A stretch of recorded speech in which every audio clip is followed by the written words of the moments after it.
guys, Travel with Kids YouTube சேனல்ல இணைஞ்சிருக்கிறீங்க. இன்னைக்கு நம்ம பேச போறது பொருளாதார ரீதியான தாக்கங்களை பத்தி தான் நம்ம பேச போறோம். இன்றைய காலகட்டத்தை பொறுத்தளவுல நம்ம ஒரு வேலைக்கு போகக்கூடியவங்களா இருக்கலாம். நமக்கு மாதாந்தம் வருமானம் இவ்வளவு வருது அப்படின்னு சொல்லி நம்ம எல்லாமே பேசிப்போம். ஆனா அந்த வருமானத்தை வச்சு நம்மளுடைய வாழ்க்கையை கொண்டு செல்ல முடியுமா அப்படின்னா நிறைய பேர் அது கேள்விக்குறியான ஒரு விடயம் அப்படின்னு தான் சொல்லிட்டு இருப்பாங்க. பொருளாதார ரீதியா ஒவ்வொருத்தவங்களும் இன்னைக்கு பின்தள்ளக்கூடிய ஒரு இடத்துக்கு போய்க்கிட்டே இருக்கிறாங்க. அதுக்கு காரணம் பொருட்களுடைய விலையா இருக்கலாம், நம்மளுடைய அன்றாட செலவுகள் அதிகரித்ததா இருக்கலாம், நம்ம ஒரு நடவடிக்கை ஏதாவது ஒரு செயற்பாடு செய்யணும் அப்படின்னு சொன்னா கூட அதுக்கு பணம் அப்படின்றது மிக முக்கியமான ஆதிக்கத்தை செலுத்துது. பணத்தை நம்ம எவ்வளவுதான் சம்பாதிச்சாலும் அந்த காசு நம்ம கையில தங்க மாட்டேங்குது அப்படின்னு சொல்லி எத்தனையோ பேர் சொல்லிட்டு இருக்கிறது உண்மையான விஷயம்.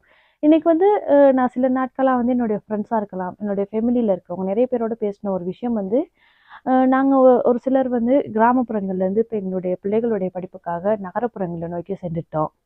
ஆனா நகரத்துக்கு போனதுக்கு பொருளாதார ரீதியா பல பிரச்சனைகளுக்கு நாங்க முகம் கொடுக்க நேரிடுது அப்படின்னு சொல்லியிருந்தாங்க. அவங்களோட டிஸ்கஸ் பண்ணும்போது நான் யோசிச்ச விஷயம் உண்மையான விஷயம் அது. அதாவது கிராமம்ன்றது ஒரு அழகான ஒரு விஷயம். அந்த கிராமத்துல இருக்கிற வாழ்க்கை முறையும் மிக அழகானது.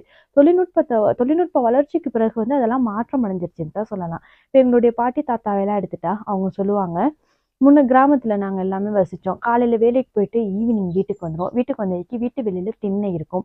அந்த திண்ணையில இருந்து என்ன நடந்துச்சு, எல்லாம் எப்படி இருக்காங்க அப்படின்னு சொல்லி நிறைய நேரம் சுவாரஸ்யமா பேசிட்டு இருப்போம். அதுக்கு பிறகு டீ குடிப்போம். நாங்க அடுத்து எங்களுடைய வேலையை தொடங்குவோம். ஒரு அற்புதமான ஒரு வாழ்க்கையா இருந்துச்சு அப்படின்னு சொல்லுவாங்க. ஆனா இன்றைய காலத்துல இந்த தொழில்நுட்ப வளர்ச்சிக்கு பிறகு எல்லாருடைய கையிலயுமே மொபைல் போன் அப்படின்றது வந்துருச்சு.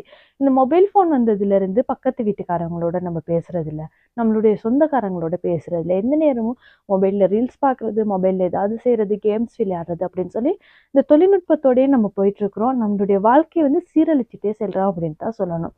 இந்த தொழில்நுட்ப ஆதிக்கத்துக்கு பிறகு இப்ப நம்மவர்கள் என்ன செஞ்சிட்டாங்கன்னா, கிராமத்துல இருந்தா நம்மளுடைய பிள்ளைங்களுடைய வாழ்க்கை அழகானதா மாறாது, அதனால நம்ம நகரத்துக்கு போகணும்னு சொல்லி கிராமப்புறங்கள்ல இருக்கிறவங்களாம் நகரங்களை நோக்கி செல்ல ஆரம்பிச்சுட்டாங்க. நகரத்துக்கு சென்றகைக்கு அவங்களுடைய வாழ்வாதார பிரச்சனைன்றது பெரிய பிரச்சனை ஆயிட்டு இருக்கு.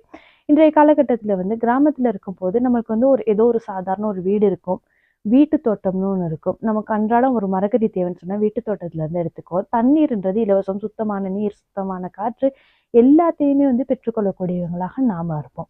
ஆனா நகரப்புறத்துக்கு போனவைக்கு தண்ணீருக்கு நம்ம பணம் செலுத்தணும், வீடு வாடகைக்கு பணம் செலுத்தணும், நம்மளுக்கு ஒரு மரக்கறி வேணும்னு சொன்னா கடையில வாங்கணும், பிள்ளைகளுடைய படிப்புக்கு அதுக்கு நம்ம துண்டா காசு சேமிக்கணும். இப்படி நிறைய பிரச்சனைகள் நம்மவர்கள் முகம் கொடுக்க ஆரம்பிச்சு